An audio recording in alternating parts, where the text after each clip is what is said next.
All right, so this is going to be a less cute angle for any of our audiences, but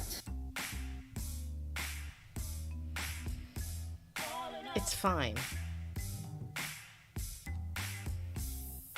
No one's mad. This is the time that we get set up. This isn't like, there's no credits, this isn't Growing Pains. I'm not showing anyone the smile again. Although, I know all the words to that song. And I don't want... We're nowhere near the end. The best is ready to begin. Oh! All right, we're on. You know what? Let's be here. Let me loop us in. You weren't supposed to see that. TV show songs? You don't want us to just keep singing TV show songs? I mean, I know the audience. I actually do want to. Let's see. I also like the Family Ties theme song. I like the Cheers theme song. We're going to do a party. We're going to do a sing-along party with all the TV theme songs. Golden Girls, come on. Yeah. These are all hits. I like this for us. But for now... Even the Star Trek one. Because there's only one that has lyrics. Enterprise. Enterprise is the only... Nuh-uh. Which one? The original Star Trek show has lyrics. No. It has lyrics. It has lyrics, but that's not, like, when it's playing on the show, they don't use the lyrical version. So that's not so I don't pay attention to it. But it's a woman's voice singing on TOS. No, that doesn't count. That doesn't count. That's not... I disagree. That's we're ready to have a Star Trek fight. That's not Faith from the Heart, Claudia. I know you were talking about that terrible, terrible theme and song. It's not a terrible. It's not a terrible song. It's actually not a terrible song. Hi there. Hi, audience in Trek. We're about to do Trek Talk, where we're live streaming to talk about Star Trek, and we're going to talk about Lower Decks, because for us, Lower Decks never went off the air. Hey, Maiamama, what are we talking about today? We're talking about Season 5, Episode 8, Upper Decks. That's the episode that we all definitely watched today. See, I'm in my uniform. What's funny is that, like, I am seriously dressed for bed right now. I'm in my Star Trek jammies. I got my bonnet on. I got my sleepy headphones on. Because I took a nap that took too long. Good for you. I don't think naps can ever take too long. They can when you were supposed to do something. And that's and that's okay. Like, yes. After all of this, maybe I'll take another nap. Who knows? Anyway, let's link to the rest ministry in the chat. Let's get ministry. Thank you, gotcha. Trisha Hersey. Let's get started. So this episode, season 5, last season, episode 8. Of Lower Decks. We are on the Cerritos. Oh wait. And can I do a real quick introduction? I'm realizing. Oh yes. I didn't even say who I was. I didn't even say who I was. So let's do this. Okay, so I'm Claudia. I'm talking to you. I'm like the producer of the show. This is Maya's show. She's the star of the show. I'm a producer of the show, and this is all part of the Calling of Justice practice. And Gata, the baddie, the bureaucratic baddie, is here for the quarantine residency, and as part of that, they're kind of hanging out with me sometimes, with just some of the wacky shenanigans activities I do. So we totally watched the entire Star Trek episode together. They have never watched Lower Decks. Have you seen Deep Space Nine? No. Okay, you haven't seen Enterprise? No. You haven't seen Discovery? No. Okay, you haven't seen Strange New Worlds? No. Okay, you haven't seen the original series? No. Did you see Section 31? The movie Section 31? Okay, all right. So I'm very excited that she watched the episode with me, and she laughed when I was like, "Oh yes, that's from Star Trek Episode 3, Season 1." We will never have Paris, or we lost Paris, whatever that episode was. I think it was Episode 3. I don't know. I could be wrong about the number. All I know is that it was just Jean Picard being a fuckboy. Yet again. For real? Because that's all he is. That's all he is. I mean, he's smart. But, like, yeah, you can be smart and a good leader and also a fuckboy. And that is Jean-Luc Picard. Like, no shade. He is one of the greatest captains and admirals of the Federation. Blah blah blah blah blah blah. Blah. No ships named after him. No ships. And not yet. You don't know. Maybe there are, and we just. We have been to the future. We have been to the future. There are no Picard ships. We didn't mention it. We just missed that episode where there would be a Picard ship. I know they probably would have mentioned it. There was an Archer. Anyway, I'm excited to talk about this episode. I'm so sad that they canceled Lower Decks. Like, as I was watching it, I love Lower Decks so much. I hear you. And I feel what you're feeling. But yet again, I'm going to correct you and let you know that this show was not not It just ended. Just ended. The story was done. It just ended. Yeah. Okay. And, like, their characters still exist. They even exist in live-action versions. I'm going to say I disagree with you, actually, because I do think, and this is like a larger, like, outside of the Star Trek observation world, I think that Paramount Plus decided to go a little more ultra-conservative, and they canceled every single Star Trek show that had a majority black writers' room, black showrunners, and black lead characters. We lost Prodigy, because Del Rey, it had some black actors in it. We lost Lower Decks, and I'm going to say they ended a show. They ended a show where they gave it enough time to close itself out, but that's still canceling it. It was just canceling, like I think that if you tell someone you're not going to be renewed, that's canceling them. They have to go. We don't want to be on you anymore. None of the shows did that. I will give you. Then we will call it a soft cancel. I'm winning the argument. And if that's a soft cancel, then, like, we would also say, but that was a soft cancel. But Enterprise, when Enterprise ended, that was a real cancelization. Agreed. Agreed. And, like, one of the only, and then also the original series was canceled. Yes, 100%. Because of all the racism. No, I'm just kidding. Because it canceled. Actually, here's a complicated thing. I think it got canceled partially because Desilu Studios was still struggling, and Star Trek was always a kind of a progressive idea, which meant that when people were making their kind of like cigar in the mouth choices about what projects should be funded for the next year that could make profit, they always chose wrong. They thought they were right for canceling Star Trek, and then housewives all over the country. It was a majority female audience that let the entire country know this is incredibly financially valuable. Hence, Roddenberry writing fake lyrics to the original song so that he could own the copyright for the song and also get paid for that because he was trying to get paid. Well, he was always got to get paid. But, like, for the first few years of the project, he wasn't really getting paid. Like, they didn't get paid until, like, it went to syndication, and they really didn't get paid until TNG. Oh, yeah, that's real. That's real. Yeah. And even TNG, when they started out, they were not getting paid. But no. They were getting paid pretty good.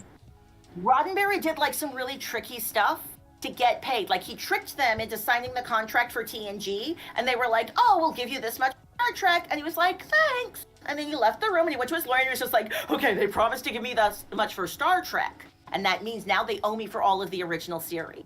And then he went to Paramount, was just like, you owe me Money, for all please. that stuff from the past. Yeah, and they were real mad at themselves, because that was like Paramount's going to pay them for the first of that. Yes. I mean, I respect a hustle. Let's get to it. Word. So the Cerritos is parked in the rings of Bungar 5, and the lower deckers are carving pumpkins. So I have a little image that I got of them carving pumpkins. I thought it was really cute. What I really like about this specific scene is that Tendi knows more about Earth customs in that way that when you are an immigrant going into another culture and you're trying to make sure that you like learn the culture that you're in, oftentimes sometimes the there's certain things like that they like read about because it just I think it's kind of, I thought it was kind of funny and cute that they did not understand jack-o'-lanterns. And hopefully Gata won't mind, but I'm thinking I might turn the camera to face me so that if you want to eat dumplings, you can continue to. Gata got dumplings. Gata got so many dumplings. Dumplings are great. I want a 1 million dumplings. I know. Everyone wants a dumpling. Everyone wants a dumpling. I am a dumpling. Gourd decoration. My favorite gourd decoration was a V'ger. So he carved V'ger onto a pumpkin. That's so silly. It's so silly. What happened to V'ger too? Like whatever happened to Decker V'ger and all that? Like they never followed up. They went off looking at stuff. I would have appreciated being some weird love thing. I would have appreciated that arriving in Discovery and like me getting to find out from that movie, like that would have been narratively satisfying AF. I would have liked that. What if they had just like turned into a planet? That would be interesting. You go to a planet and you find out it's Decker and what was her name? Lilu Multipass. She was. That's the wrong movie. Lilu Multipass. That was her name. Yes, exactly. Yes. Okay, what happens next in the show? So, well, I did want to make note of Boimler's new facial hair. It is terrible growing in. It is. It looks got like a real. Yeah, I mean, he's got a lot more than he did in the episode before that. So, like, we're seeing a progression. It is growing. It is just really funny because this is not ever how they show a person going from a clean face to facial hair on television. It's just like one day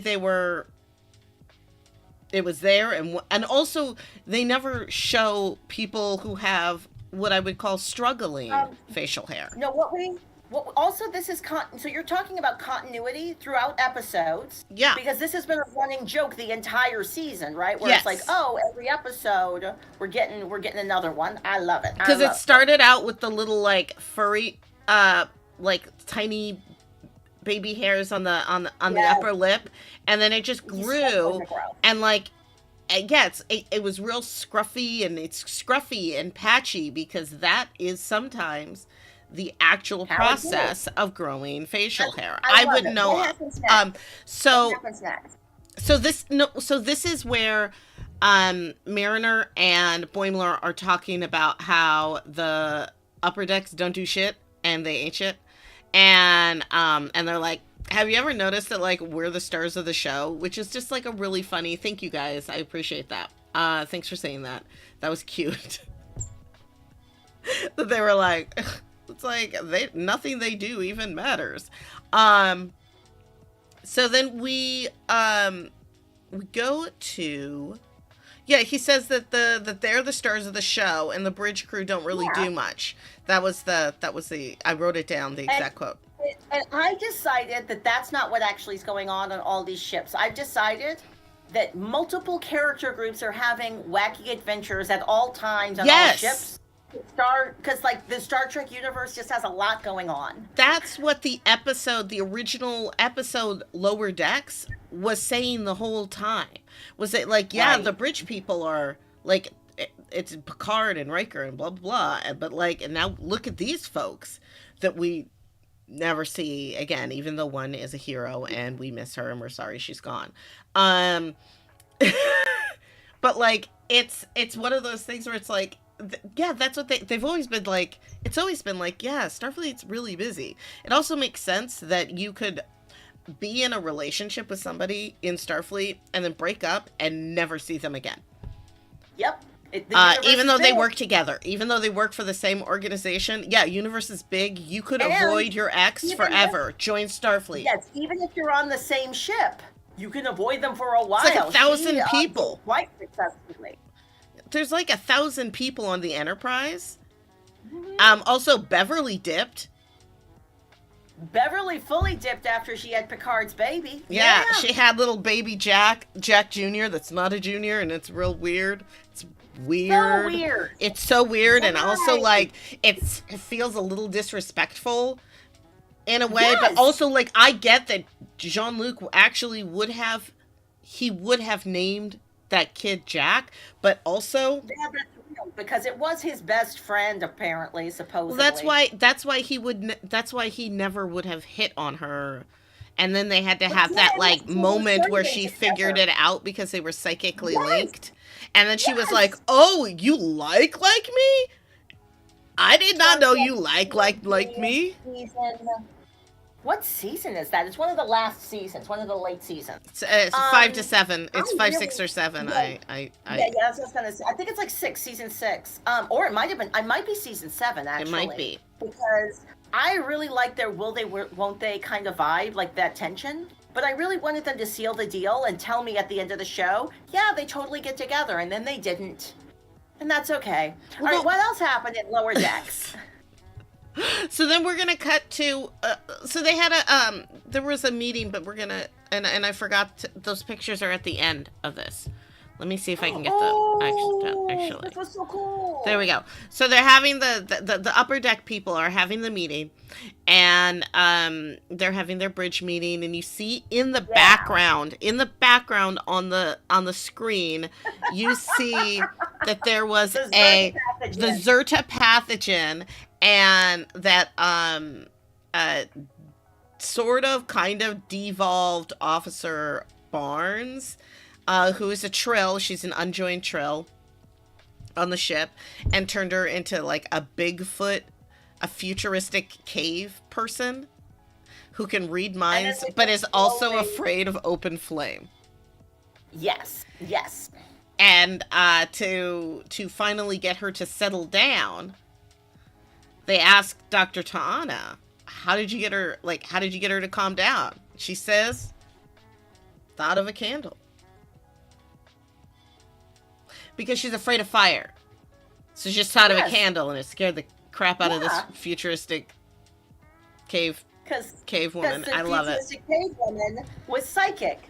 The jokes are complex. They're complex. It's so weird. Good. No. Some of the jokes are references to Star Trek things, right? Mm-hmm. Some of the jokes are just weird concepts that you could only do in a Star Trek universe. So, like, the joke with this character who gets de-evolved and then is playing the tuba and then saves everybody's lives with the tuba. This is not, I think, referenced in... There are several episodes where Star Trek characters get de-evolved or super evolved. Yes. So I like that they're like, this is a world where that just happens. That's just a thing that happens sometimes. They're like, Officer Barnes got she got de-evolved and super evolved at the same time. She's fine. She'll heal. And what I love is that this episode, like, as a Upper Decks thing, this is not a big day for them. Like, they're like, oh, we've got some guests coming on. We got to show them around and interview them. The captain's probably just going to be wandering the ship, saying hi to folks. It's not a cray day. No, it's just it's a slice of life. They mention the Clickets in this scene, right? The Clickets very quickly do not like compliments and get very offended by them. I just think their writing is brilliant because you're paying attention to all the jokes. So you don't pay attention to them telling you that in this scene. Yeah, they're just like, oh, blah, blah, blah. And they make a little joke about it, too, because they think it's stupid. Like, it's the thing is that you often don't get the captain joining in with the rest of the bridge crew when they're openly disrespecting another culture. Usually the captain's like, come on, guys. We don't do that here. But, like, I love how close they are. Because they were like, ah, ha, ha, ha, ha. Together. So this was, so they did this, there is this shot in this episode that they do that is very, very, very much reminiscent of TNG, and that is this shot here, where it's like an above shot where you see all of the cast, because they like to do that. So that's what they're like. So they're like upper decks or whatever the fuck they call themselves, or Cerritos Strong. Also, I like how they had a like a chant thing, which I was like, it's so funny because it's not like it's new. This is their everyday. They do this chant. Exactly. They do this chant. It is part of their togetherness thing. And I love the family togetherness of all of them. Also in this shot, you will see that Shax is not in this shot because he had some sort of like psychic thing and was like, I need to take medical leave effective right now. And they're like, and the captain's like, okay. And he jumps up and runs away, and they look at Tiana. And she's like, Right, because they date. Yeah. They totally date. They're a He's couple, just like, I don't have any additional information for you. He's a weirdo. Well, no, it's not that he's a weirdo. It's that he has an incredible amount of trauma. And he is not going to heal. Yes, from the war. A lot of shit has happened in his life. Well, yeah, like he's a Bajoran. The Bajoran are like the Palestinians of the Starfleet universe. He's also died fully. Yes, he went and visited the space koala. Yeah. What I like though is that nothing happened to trigger him. Sometimes you're just living your life, and like that thing inside of you is like, ah! And he's like, oh, time to fight the demon. Exactly. But again, I'm just going to say, they're modeling some really beautiful things. Like a room where the person because like, he's like, oh, I got a problem. I'm going to go take care of it. I'm going to go figure my shit out. And they're like, cool, have fun. You do that. Yeah. Well, the Cerritos, part of Shax's strategy of being being the security chief is not just physical but also mental well-being, because it's like a holistic security viewpoint.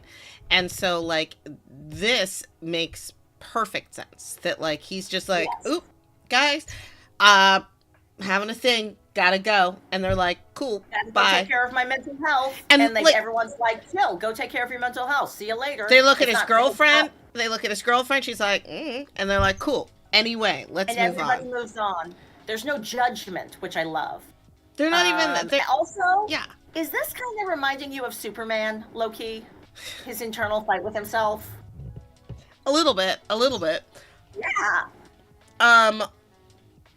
Now, I did have a question because I really couldn't figure out the answer to this. And I was hoping maybe you did. You knew the answer. And that is, how old is Shax? Now, I do want to put in a really clear reminder that in the timeline, this is in the early 2380s. The early 2380s. It's during the time where Riker is captain of the what's the ship that he's the captain of? The Titan. Right. So this is so he's right. Riker's gonna so get this is just post TNG. But also, post the movies and stuff. Here's the thing. There are no guesses, right? Like, there's no clues as to, when I was this age, I did this. So we can't, like, go back and say, well, the Bajorans did blah, blah, blah in this age. He's probably this age. Fought. But I can tell you, He fought with Kira Nerys during the he was part of the rebellion. But was he a late teenager? Like that's the thing. Like when there were there's literal a rebellion, children. There were literal children. Yeah. So it's hard to tell ages. But I will say that like Captain Freeman seems to be somewhere in her 60s. Shax, Ta'ana, maybe then they're in their 50s or early 40s. Dr. Miglo also strikes me as like 40s. What? Miglimo. Miglimo. Miglimo. Okay. All right. And then like maybe Ta'ana is in her 50s. Because they're going for like a crusty old doctor kind of a vibe. So she's like possibly, kind of in the same age range as what was the replacement doctor in TNG? What's her name?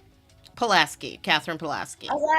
Yeah. So I feel like she's one of the best doctors that ever served in Starfleet, actually. Now that I've said this all out loud, I think I might be Ransom's like 35. Ransom's like 35, and him and Mariner are almost the same age. Yes, and yes. Because like Mariner is actually older than most of the other lower deckers because she's done it. She's been through the system a few times. I'm realizing though, I think I might be making a bad guess because I based all of this off of Googling and then saying words that I found off of other people's forums. But I'm realizing that potentially, also, our live stream is tripping hardcore. I think your internet might be being weird. I don't know. We went soon, but now we're back. It's fun. I was like, I'm a pixelated person, but now I'm back. Okay.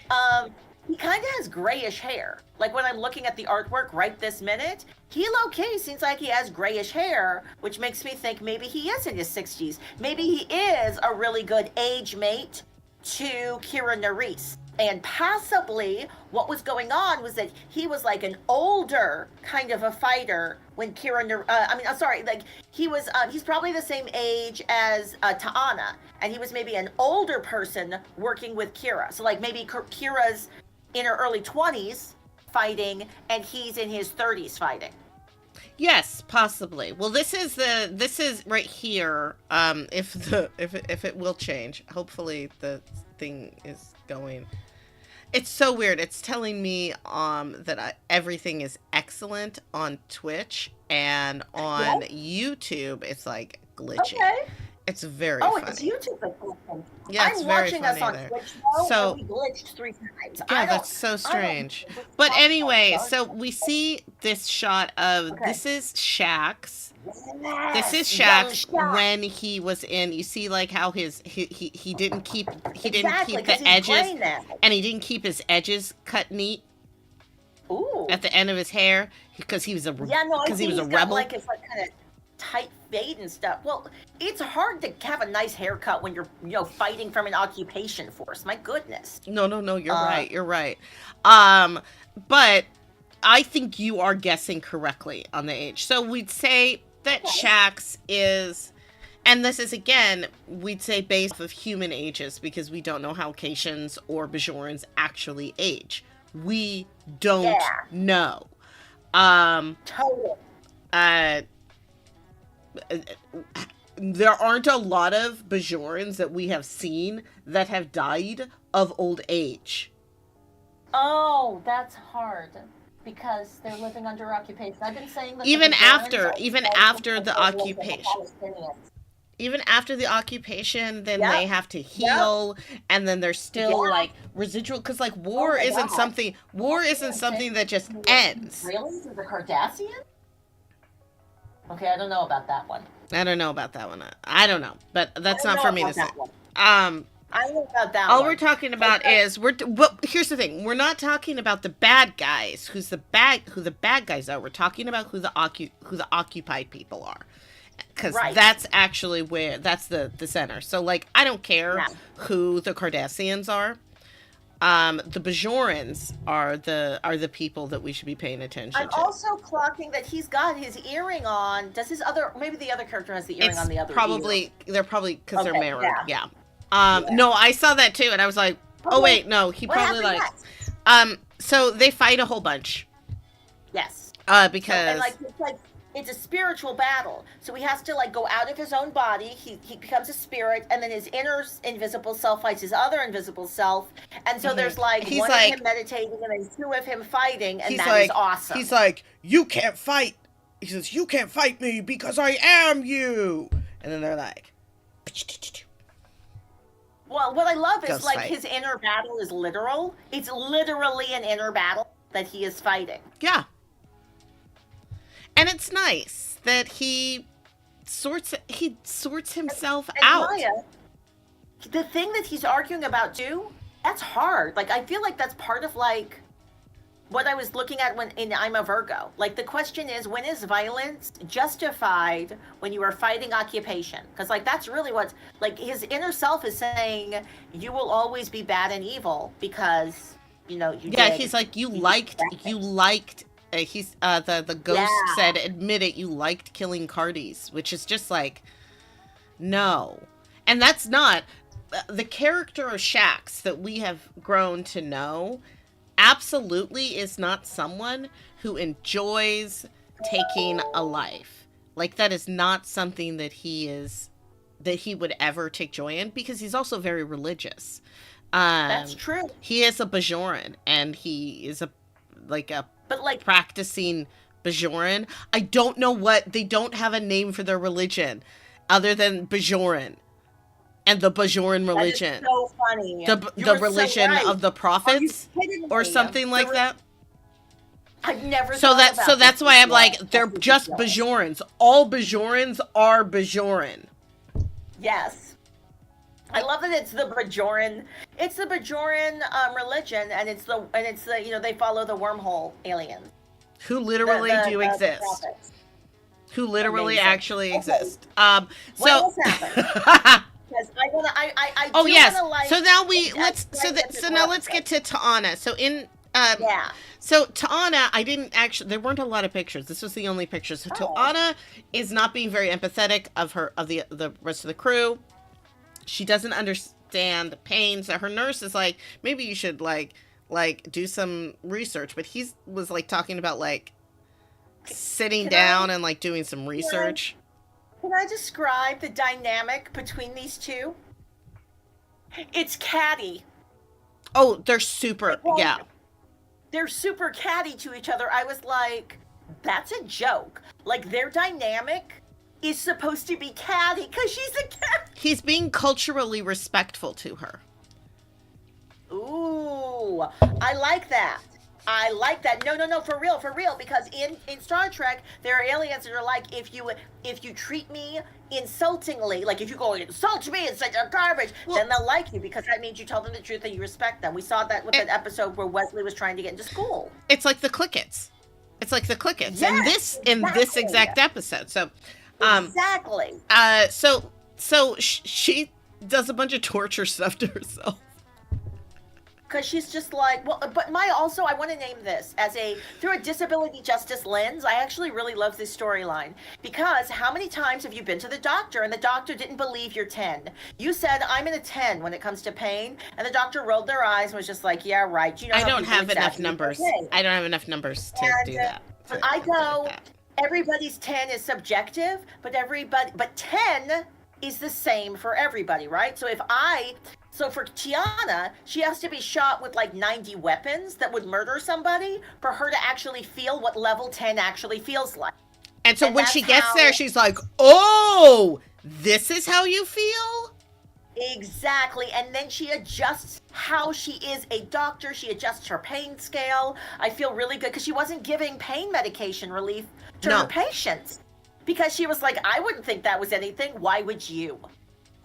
So I wish all doctors would have to be tortured enough to be able to say what a 10 was for them. And then in terms of the scale, they were asking me, like I would tell them I'm at a 10 and they would go, I understand what that means because I've been at a 10 pain. So yeah, so Make it happen. I liked how, so like this is her nurse, Westlake. Yeah. And he's I like cuz he doesn't do a lot to her to start, because this is a really weird and disturbing thing that his commanding officer is asking him to do. But then she yells at him, and I'm going to quote it, "You're going to fuck me up so I can feel some pain." And then he does do that, which I think makes him, I think that makes him a really good Starfleet officer. I agree. And actually a good assistant to Anna, because that's what she needed. Yeah. I understand his reluctance. Now let's jump to the room, the room where they keep lots of stuff, the shuttle bay area. Oh, yes. They're you know, this is the Delta and the Beta crew, because they're lower deckers, just like so that's a funny thing. It's like there are other lower deckers that we are not paying attention to that have their own things. So now really part of them are having their own stories. So part of those and it's Ransom's job to look out for, as the first officer. That's his job, is supervising the lower decks. And so this is Delta, and I don't remember, is it Delta and Beta or Delta? But the two crews, or the two shifts, who hate the Alpha crew. They don't get along. They don't like our crew. They're like, ugh, they're gross and stupid and don't know anything. But they're grumpy. They don't like each other. So they have to push these big giant bugs into the ship. Yeah. Let's see. Do I have I don't have an image of that yet. I don't totally remember what they needed from the bugs, but they were like, oh, we got to like test this bug thing for something, or get a sample of some kind or something. A bagoon.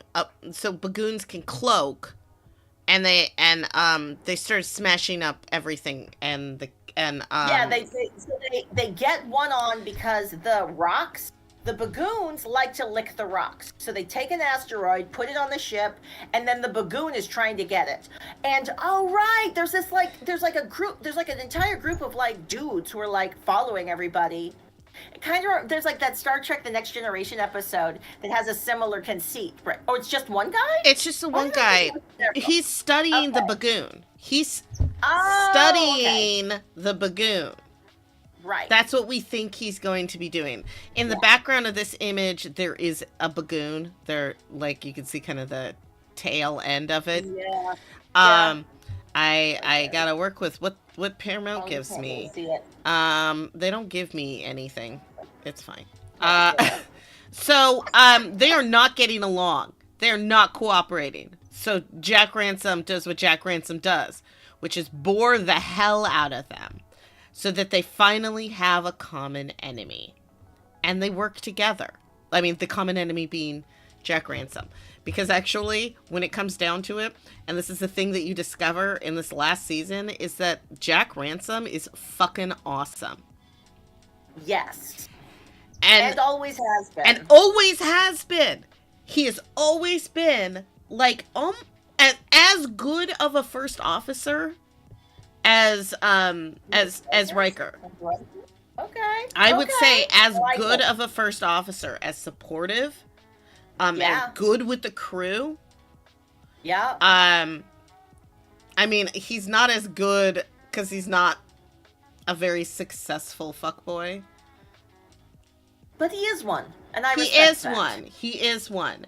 And like it's an aspirational goal for him, and like more power to him. I hope he gets there. But I did find it really, really interesting to like first season Jack Ransom, but even so, knowing Jack Ransom right now, when you go back to the first season and start watching those episodes, you feel for Jack Ransom, unless, I mean, you always kind of did, because Ransom didn't have like bad motivation for the things that he did. But like you start to see like oh, a lot of good stuff there. Oh, that was another good thing he did there. Yep. Like that he was always like he is always there for the crew, which is why, you know, he'll end up where he ends up. We're not talking about that though. So they end up finding out that the Clicket, that's a clicket, that the clicket Yeah. are actually trying to steal the secret of the bagoon cloaking, because they have a natural cloak. And so Right. the clicket are actually trying to steal them. I'm sorry, no, Right. this guy is not a clicket. He's just some guy. He's just like he's like the Well, random he seems, archaeologist he guy. seems like, yeah, it's like some random guy, but later in the episode, it will be revealed he is a secret clicket. No, He's actually well, a clicket in disguise. Yeah, because He's a clicket in disguise. the Yeah. clickets look like big, giant bug people. Yeah, but he's like, he reveals himself to actually be a clicket. That's his like costume. Which is just like, so then everyone teams up. Whoops. We have to go back because this was happening too. And this actually should have gone. Probably should have talked about this stuff before I talked about the clicket and the bagoon. But Billups and, let's see, what's her name? Did you catch her name? I didn't catch This her name at all. ensign's name. Let's see if Not at all. I can find her. I can look it up. Why don't you name. talk to us about the episode and I'll find her name. So Billups and the ensign have to get they're just fixing one patch up after another. Like, because Billups would patch something that would that is not meant to last forever, and he would just wait until like it was ready to break and then fix it. And Yes. on this day, it happens a lot. And this nice little ensign she found one little thing and ended up being trapped. And like, we've all been there. I mean, those of us that have worked in traditional employment, where you're like, hey boss, I noticed XYZ isn't getting done, blah blah blah. It could be done more efficiently with da da da. And they're like, great. Now I'm going to trap you and give you 500 more jobs to do. Mm-hmm. And compliment you the whole time. You're doing great. This is awesome. And you were like, I just saw one thing. This is not fair. But this is this poor ensign, and Billups is such a go-getter. You know, he loves the work. He loves the work, and he always wants to do the work. It's why he has remained celibate and is not a king. It's because he would rather be an engineer, and he cannot be a king engineer, I guess. That is correct. I guess. I mean, I don't see why not. We saw their ship, and I just think that his mom, I think both him and his mom are probably being a little...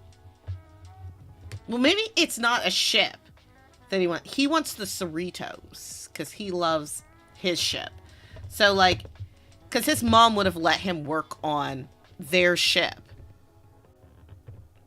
if he just, like, chose a spouse. That was very fun. That's just a very funny thing about Billups. Right. I've been unable to find her name. We should move on. Yeah. So there she is, risking her life for a normal day. Yep. A normal day at work. And then here we are at the Clickets. Now, I will say that interspersed between all of these is the captain and her little assistant fella taking her to like a bunch of boring little things, like a recital, a trombone, not a trombone, a tuba recital, or a sousaphone. It was a sousaphone because she was wearing it. Because she was wearing it, wasn't she? Oh, okay. I don't know if she was wearing it. I don't know. We can find out. A sousaphone is the one that you wear. I wasn't in marching band. You were. Obviously. That's what it's true. I played the bassoon. I was not in the marching band. You can't march. No, technically you were in the marching band, Claudia. Remember that time did. you played the saxophone? I got the saxophone, and I would just hold it in my mouth and move it, and like pretend to move my fingers, but I was not actually. That was only so I could go to Disneyland with Yeah. everybody because they wouldn't let me the bassoon. Anyway, these clickets are wild. They're so like I love the design. They're ginormous, and I just. But also, let me just go back one step. So the interstitials where it's like, oh, if you're the captain, part of your job is to just hang out with your crew and enjoy them doing the things that make them themselves. Because like sousaphone recital, it's not official business. It's something that they're doing for socializing and fun. And as a good captain, she needs to be there so they know that she cares about what they care about. It's part of her duty. It's part of her duty, and it's also again that's the flavor of the culture of the Cerritos is that even if the captain might seem a little strict and maybe blow her temper a lot, like she genuinely cares about every single member of her crew. What's up? Sorry, I just saw that Phil LaMarr is actually playing her husband. I didn't know that was Phil LaMarr. Oh, that's so great. I love Phil LaMarr. Phil LaMarr's he's a dope. He's a king. He's a voice. He's a voice. Here's the thing. I don't know Phil LaMarr, so I don't know. I don't love him, but I love his work. There we go. Yes. There we go. Let's be realistic. I believe that the character is named Castro. I finally found it. Apparently, the character was not important enough to make it into any of the art to Wicca. Like I was on Memory Alpha. They don't even have anything on Memory Alpha. IMDb. I found it on IMDb. Oh right, because she has a voice. Yeah. But she was a cute. Well, they're all voice actors. It's a cartoon. This was fun though. My favorite moment was the man doing the one person show, the horrible one person show where he was like, "I am invisible and I cannot feel anything," like Ro and Jordy on that one episode, and I was like, "Oh my god, this is horrible, but also hilarious." And I can see why there's only the captain and her assistant in there, because that's terrible. Wow. And imagine if nobody came. I know exactly. Wouldn't that make you feel sad? Like you're doing your job every day on this so the captain showed up. So the captain shows up. This is the kind of captain. Carol Freeman is the kind of captain that will go to your bad one-man show. See? That's a captain. That's leadership. That's leadership. Boom. So then, the click it. No. Carol Freeman. Captain Freeman is trying to get through this list of things to do because it is her anniversary, and she would like to be able to call her husband, who is an admiral. She would like to just call him, like the video call, and just talk to him. And they were gonna like have dinner together, but a video dinner. You know, like through the computer, like I do. Yeah, what? I was gonna say, you know, like this. That's what she was. But it just was like one thing after another after another. It was like so many things on the list, and she was starting to feel very frustrated. But she's got to do her job. So she does it, and then she's just about getting done with it, and then the Clickets all beam onto the ship to like take over the ship. Like they don't. It's Beta and Delta, by the way. The two shifts. But then they're like, so they like subdue them because the other they're not on duty. Mariner, Rutherford, Tendi, Tallinn. They're all in a room. What I love is that they don't know that this is happening. Like, that's one of the other lovely things about this show is that the ship is so big. Sometimes, like, gigantic things happen and you hear about them after they've been resolved. Well, yeah, and if there's a red alert, think that's... So, it's the Beta and Delta shift. They work together. They subdue the Clickets. Shax fights them. I believe he's like he's not even like totally conscious. Or he wakes up before, like he just finishes his spiritual battle, and then is like, Yes. and then is all like hardcore Shaxy, because it was like Shax had to be okay with the fact that the violence that sometimes he commits is for a greater good, and is to protect others. Yes. And then because that's where he was feeling, because like his job is, he's a security chief, and he was feeling like, I can't do this at, like having this crisis. So then he realizes like, I gotta, and I'm good at it, and it's actually okay. It's okay for me to enjoy like protecting people. It doesn't mean that I want to see people in pain. I just thought it was a good thing. And so then Shax fights a click. Everyone fights their clicket, because they all get a clicket. And it was very easy. Honestly. Well, here's the thing. If you understand different aliens and you have... Okay, what is the name? What is Michael Burnham's title? She's a xenobiologist. Yeah. If you know just a little bit of xenobiology, you can understand how you can get in their heads. And I don't know what Carol Freeman's specialities are, but she sure played those clickets. Like, once she figured out who they were, boom, she was like, you guys did so well conquering us. Like, great job. You're so handsome. Their handsomeness and their amazing breath. She was like, oh, you guys are like, what do the kids say that's like a positive thing? You got that riz. Glazing. They were glazing. That's it. Yeah, they were glazing the clickets. The clickets were getting glazed. And for a clicket, that is not okay. Yes. So they're like, you guys are so gross. I don't know. It's like if somebody just kept saying the most disgustingly offensive things to you over and over and over and over again. And like, I will tell you for a fact that there's only so much that a person can listen to before they just have to leave. Like, I know this personally. And so like, in a way, like, they're just like, they're saying such awful things to the clickets, that the clickets are like, we can literally not handle this. We don't even care anymore. We don't care about getting this new technology. We just want to leave. So they leave.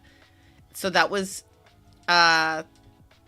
easy for them, which is good. But that's the thing, is that like, it's Starfleet. They're a military organization and a science exploration organization at the same time, and also have a secret killing department that nobody knows about. Wink, wink.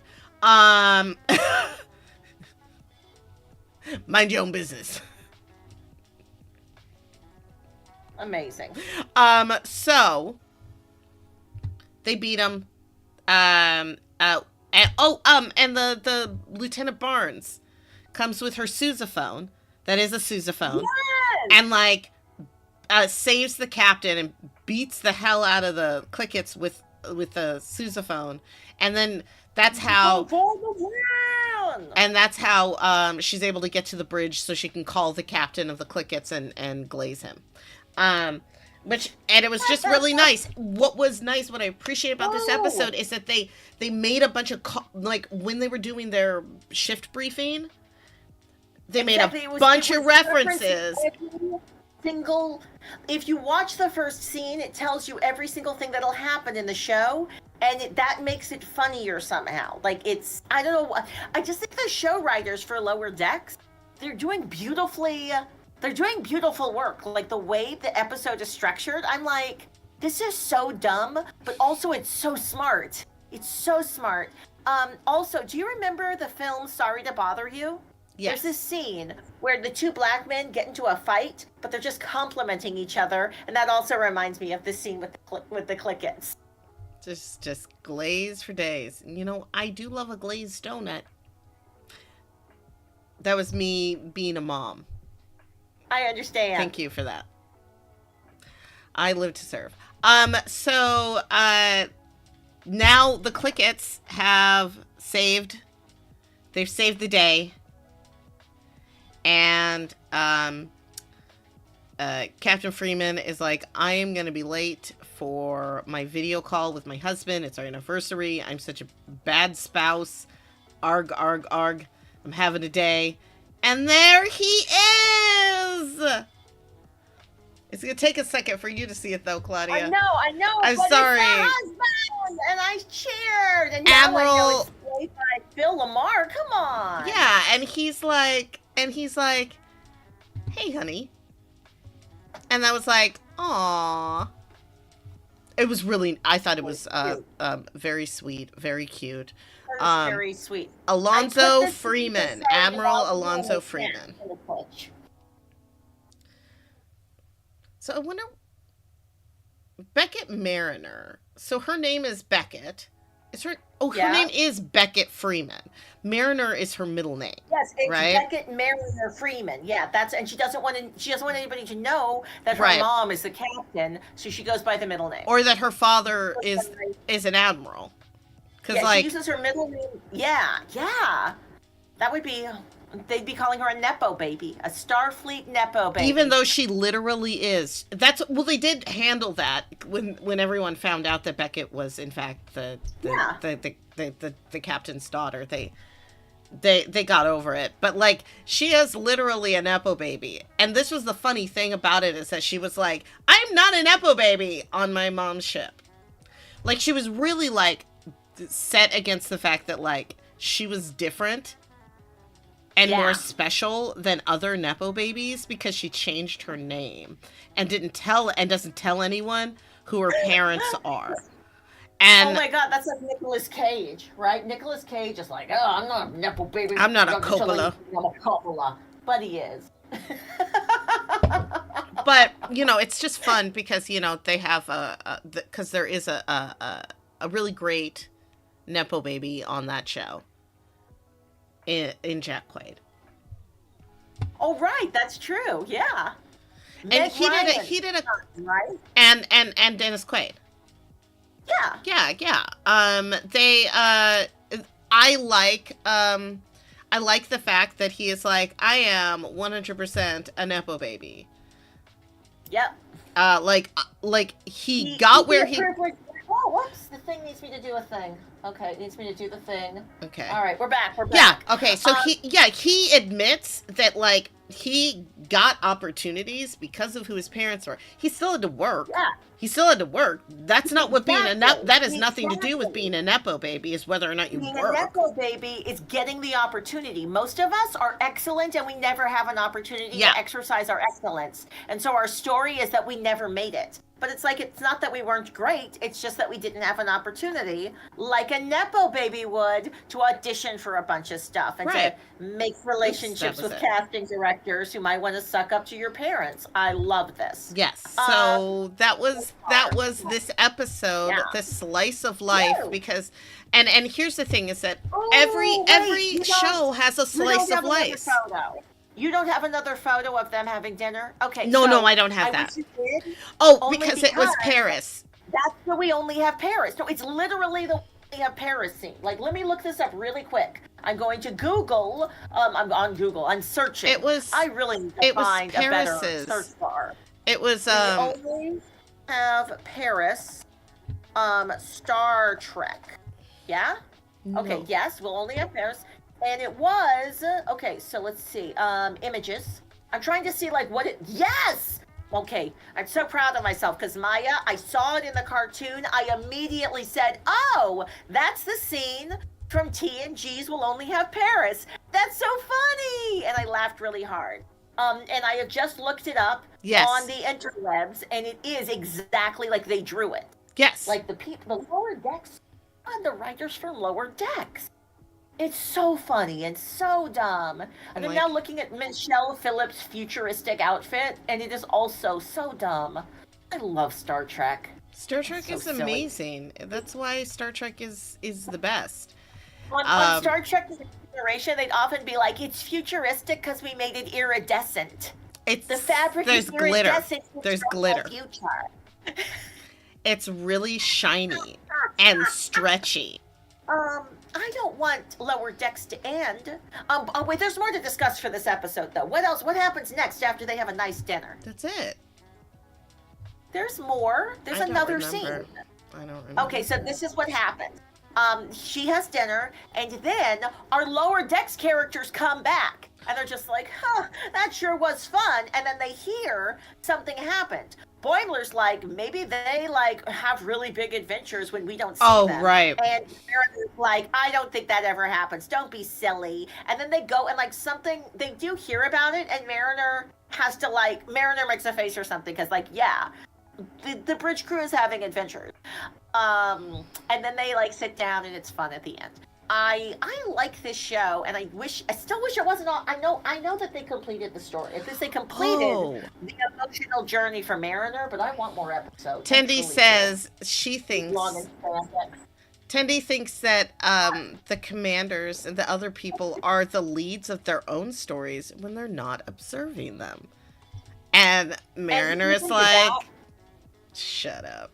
That's ridiculous. But isn't that like the story of the world? Mm-hmm. Like oftentimes, what do people who dehumanize us do? They say that we're NPCs. They decide we must not have a significant story in the absence of their central narrative. But that's not how the world works.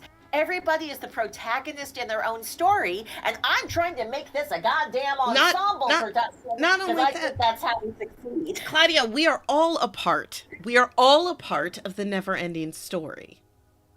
Oh. I'm not talking about the movie. Read that book. Read that book. It was weird and metaphysical. Not the movie, but I get the point that you're making. That was awesome, and I love it. This was a fun episode. I love that they, like, some people said it was weird to have a Lower Decks episode that didn't have any of the Lower Decks characters featured. But I actually think the opposite, especially in a final season where they're just like making sure to cover all the stuff that they know that they want to make sure we want. And I needed and I wanted this. It's not weird. It's not weird. A lot of shows have one episode that doesn't have the main character in it. It's just a weird episode that like almost every show has that, where you're just like, where's the main characters? Like even Xena Warrior Princess has an episode where there is no Xena or Gabrielle, and it's just like the side characters. It's Joxer and the gang, and it's fun. It's a show that's made well. Yes. Yes.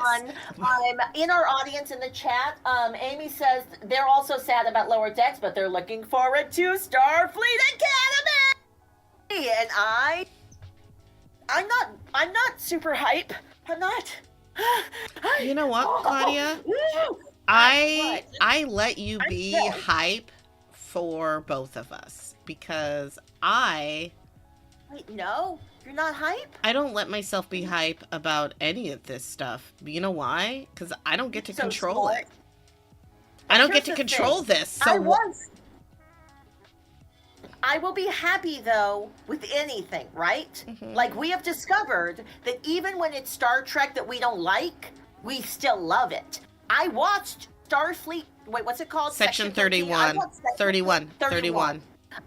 I do that. Can you see sometimes I'm dyslexic? I mix it up. I watched that show 3 times, and then I talked about it with you and Letitia Doucette for about 2.5 hours. And man, it was good. It was so good. Not the movie. Our conversation, though. Yeah, no, the conversation was so good. And it's a bad movie. It is a really bad movie. Yeah, but here's the thing, though. I think much like Enterprise, years will pass, you'll revisit it and go, oh, this isn't as bad as I thought it was going to be. Why? Because I had a Section 31 film in my brain that didn't suck. And then I saw the one they made, and it wasn't as awesome the thing I'd made up in my head.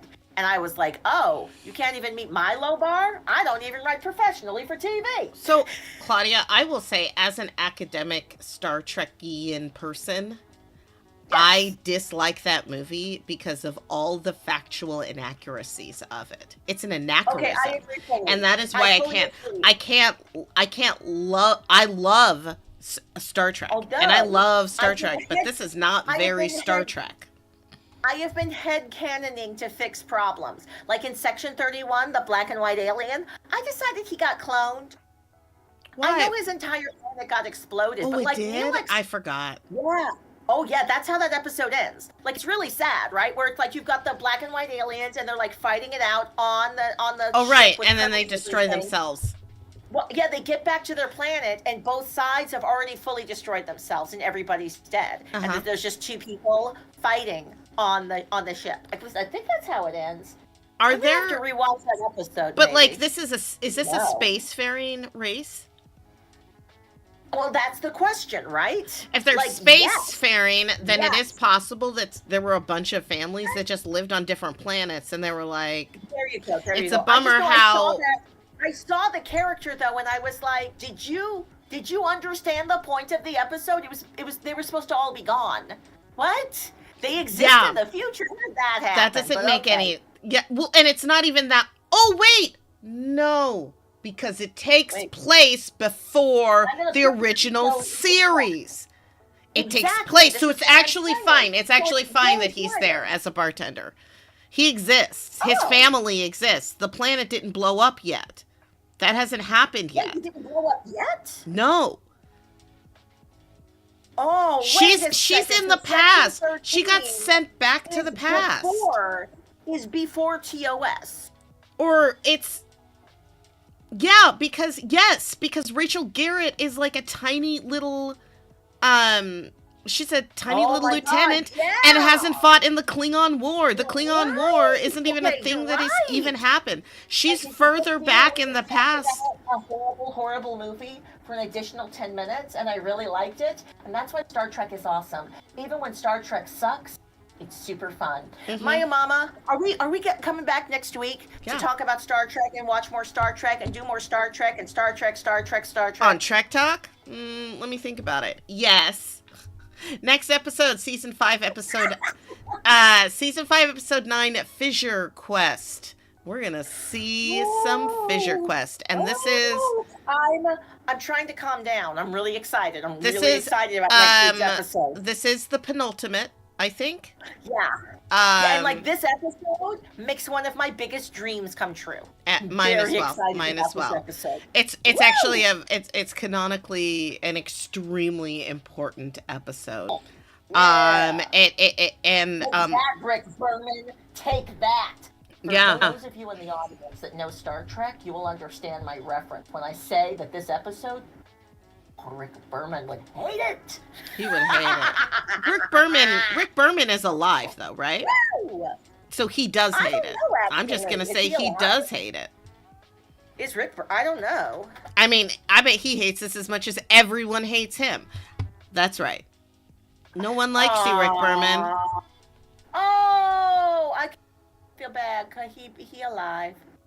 Yeah, but also nobody likes him, so I don't care. Let's go to Claudia. You Yes? saw what he did to Star Trek. Yes. One of the things No, that no, we no, love I more was- than anything in the world. We All don't like all him. I know is that there are literal actors that he treated badly. Yes. And they struggled because of his BS. They and still that's feel why- the after effects of the trauma that he caused them. Yes. Yes. It is true. And we have to watch episodes of Becker to see because that is what she was forced to do. Because she didn't have a choice. She did her best. Oh man, Rick Berman. God damn. I said I was going to drop a reference in the chat, and I fully forgot what it was. What was I going to do? What was I going to put in the chat so our audience would also be able to see what we were talking about? Rick Berman. It was prior to us going off on the Rick Berman tangent. What was it? About You guys Fisher know- Quest? The important thing that Rick Berman would No, it hate? wasn't that. No, it wasn't a link or anything about that. It was the conversation beat we had right before it. All right, I think I'll have to let this go. This is what happens when I interrupt myself looking up a link to look up another link really fast. It's dangerous out here on these internet streets. Oh! Maiamama, enjoy. Oh! The music that says the show is over just started playing. That was perfect. It was like perfect timing. I just paused it, so we're fine. No, let's do it. Let's close out the show. I just thought that I was like, oh, that's That's absolutely perfect. Also, again, oh, I can't wait to talk about next week's episode. Next week's episode is just, it should be called, instead of Fissure Quest, well, the Fissure Quest is like collect as many Easter eggs. Catch all the Easter eggs that you can. Okay, now I'm going to do the thing, and I'm going to say the words, and those words are... Where are they? They're gone. Thank you so much for joining us. Trek Talk is a Calling Up Justice production. Special thanks to executive producer Claudia Alick. For more information on Claudia... I'm not done. It's not a recording. I also realized I was not muted. Yeah. You keep talking. I was like, yeah, I know. This is okay. So anyway, Trek Tech is a Calling Up Justice production. For more information on executive producer Claudia, special thanks to executive producer Claudia Alick. For more information on Claudia Alick and Calling Up Justice, check out the link tree in the chat. And if you want to get involved in the Calling Up community and you would like to check out the different things that we have that we're doing, like our quarantine residency, check out this link in the chat. That's from our website, callingupjustice.com. Also, thanks so much to Gata the Batty, and we have links for them in the chat. And me, special thanks to me, Maiamama. Check out my links in the chat. That's all. I done did it. All right, bye. I love you. Bye bye.